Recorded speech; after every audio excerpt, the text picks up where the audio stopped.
Hello everyone, welcome back to Supposedly Fun. I am Greg, here today to talk about the Booker Longlist, which was announced last night. I have not watched any reaction videos so far because I kind of wanted to process my own thoughts, so I know I'm getting in at the end of the curve, but and it's funny because I have actually only read one of these books, so I don't actually have a whole lot of thoughts, but because some of these books were new to me, some of these books are things that I've been thinking about reading, I do have some reactions to those, so I thought let's go through them a little bit.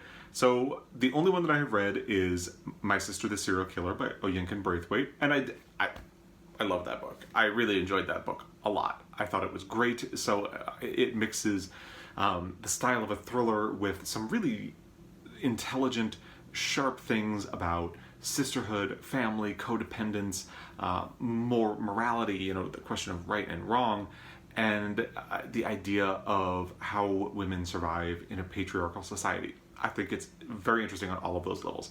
I am glad that it made the long list. I will confess I am not convinced it should make the short list. And I definitely do not think it should be the winner. But it is the one that I have read, and I did really enjoy it. And I do think there's something almost subversive in a good way about putting this book on those lists. I think it's a great book, very well worth your time. Like I said, I don't think I would put it on the short list, but I haven't read any of the others, so that's my wildly uninformed opinion for today. There are, I think, 3 books that I immediately added to my 4 books that I immediately added to my Goodreads to read list. Those books are Girl, Woman, Other by Bernardine Evaristo. I'm sorry, I have to look at the list. So those are Girl, Woman, Other by Bernardine Evaristo, Ducks Newburyport by Lucy Ellman, Night Boat to Tangier by Kevin Barry, and 10 Minutes, 38 Seconds in This Strange World by Elif Shafak, I think is how you pronounce that. These are books that just sounded really interesting to me, especially Girl, Woman, Other. This is where the Booker Prize can be really frustrating if you live in the US, because they'll announce a long list or a short list or even the winner, and it's not always available in the US yet, and that is really annoying. So, and a lot of the books, especially the ones that I'm interested in, have not been released in the United States yet. So the one that I am, I think, the most interested in is Girl, Woman, Other by Bernardine Evaristo. I'm sorry, I'm going to refer to the article that I am looking at. So this is, it follows 12 characters, most of them Black British women, some living in different decades, and other storylines overlapping. There is a lesbian socialist playwright, a non-binary person who uses the internet to navigate gender identity, an unhappily married migrant from Barbados. There's no overarching story, but the book is more widely about the connections that can be made between disparate humans. Sign me up. Like, where's the dotted line? I will sign it right now. I would love that book. Fortunately, not available in the United States right now. I looked it up online, and the only thing I can find is that I can order a copy from a British bookseller. I don't see a US release date. If you know better, please let me know, because I want this book, like, now. Similarly, Ducks Newburyport by Lucy Ellman is not available in the United States until September 10th. This one, I'm intrigued by. It sounds really interesting. Sounds like it could be infuriating. We'll see. It's a really long book. Let's go to the notes. It's a 1,000-page monologue of an angst-ridden homemaker in Ohio, in which she frets about love, loss, and the state of the nation, unfolding almost entirely in a single sentence. I think I saw somewhere online that it has 8 sentences in the entire 1,000-page book. That is either going to be really cool or really infuriating. So I am really intrigued to read that one. I am also intrigued by the idea of Night Boat to Tangier by Kevin Barry. Fun fact for you. When I went to look this book up on my library, it didn't find anything with the title, so I tried Kevin Barry, and the first result that came up was Paul Blart Mall Cop. Anyway, late at night in the Spanish port of a town I'm not going to try to pronounce, 2 aging Irish gangsters are waiting on the boat from Tangier so they can continue their search for Charlie's daughter, and banter ensues. And from what I've seen online, they talk about where they've been, the things that they've done, which are obviously not very good. And I don't know, so it sounds really interesting to me, almost kind of, I would say it's Waiting for Godot-esque, except I've never read Waiting for Godot, so that's just another wildly uninformed opinion. It's just what I'm doing today. And the other one that I immediately added to my TBR was one that I had heard of before. Like the first three I had not heard of at all. This one I had heard of because Simon over at Savage Reads did a video about it where he talked about it, and it sounds interesting. But I wasn't sure about it, so I was kind of thinking about it. It is, I also think, not available in the US. It's 10 minutes, 38 seconds in This Strange World by Elif Shafak. So basically, this is about a sex worker who is murdered, and her body gets dumped, so her brain is shutting down over the course of the timeline in the title of the book, so 10 minutes, 38 seconds. And as her brain is dying, she thinks about key moments from her life, and just drawing out throughout the book. And that sounds really interesting. I don't really do well with things that heavily involve death because it makes me tense, but yeah, I would try that, definitely. Another book I'm really interested in is Frankenstein by Jeanette Winterson. This is kind of a modernized telling of the Frankenstein story, as you can probably tell, but the way it's described is that it is an audacious love story that weaves together disparate lives into an exploration of transhumanism, artificial intelligence, and queer love. I'm not 100% sold, but I'm in.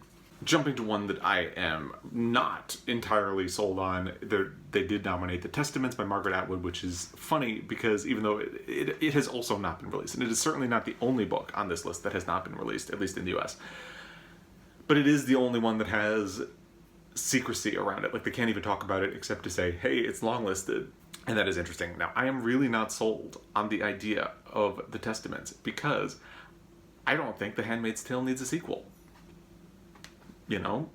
I didn't even watch the second season of the TV version. I'm not going to watch the third season because to me, it should just be what it is. Like, not everything needs a sequel. The story doesn't always need to continue. It can be what it is, and that's fine.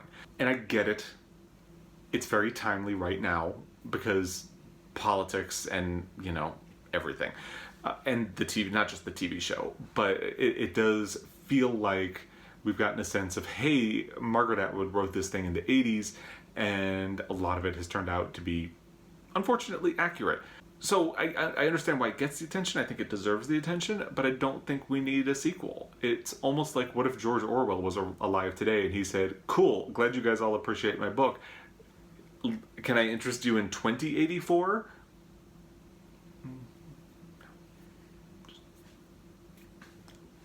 Moving along down the list, there's The Wall by John Lanchester. This is set in Britain in the not-too-distant future. After a climactic event known as the Change Movement, movement between countries is outlawed. A young conscript patrols the wall, which is a barrier between the British coastline, looking for others, quote-unquote, others, who might at any moment appear from the sea. On the one hand, it sounds interesting. On the other hand, it sounds a little too on the nose for things that are going on right now. If you've read this book, please let me know what you thought of it, because I'm a little dubious. And moving along, there's The Man Who Saw Everything by Deborah Levy.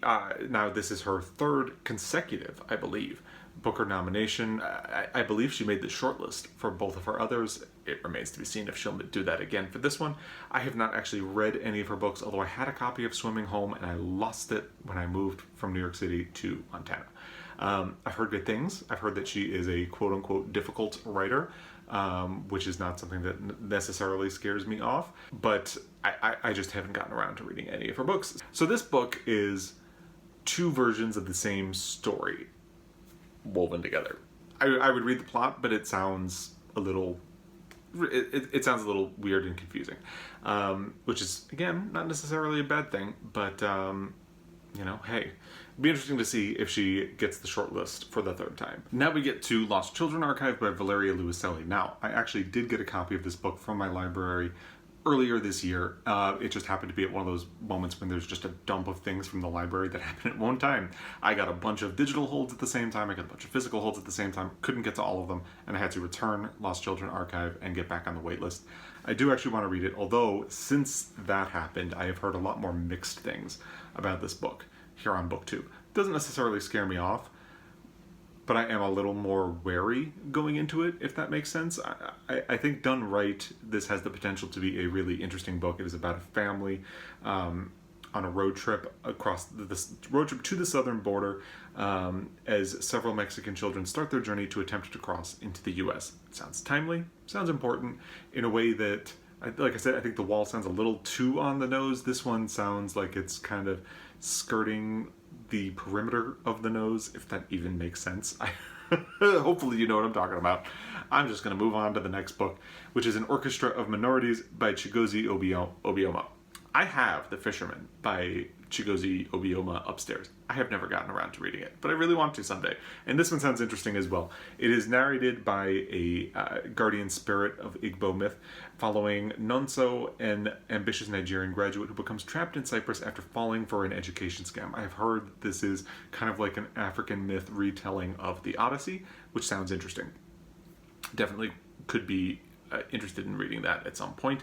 And then you get Lani by Max Porter, and I have been very resistant to the idea of reading Max Porter, and it's for shallow reasons.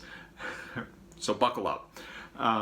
Yeah, I don't really read poetry. I don't get poetry. I struggle with poetry, and because of that, I just don't really do it. And you know, I should sit down, force myself. My foster son's doing a homework assignment right now that involves poets, and I had to read a lot of poetry to try to help him with it, and my brain just wanted to die. So I don't know if that's going to get any better soon. Now, I'm saying all of this because Max Porter's last book, Grief is the Thing with Feathers, is inspired by a poem, and from what I've heard, has a lot of poetic writing in it.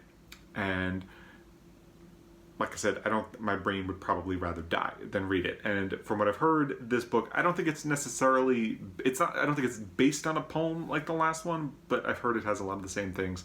So if I'm being stupid, and I know I probably am, feel free, drop me a comment and let me know.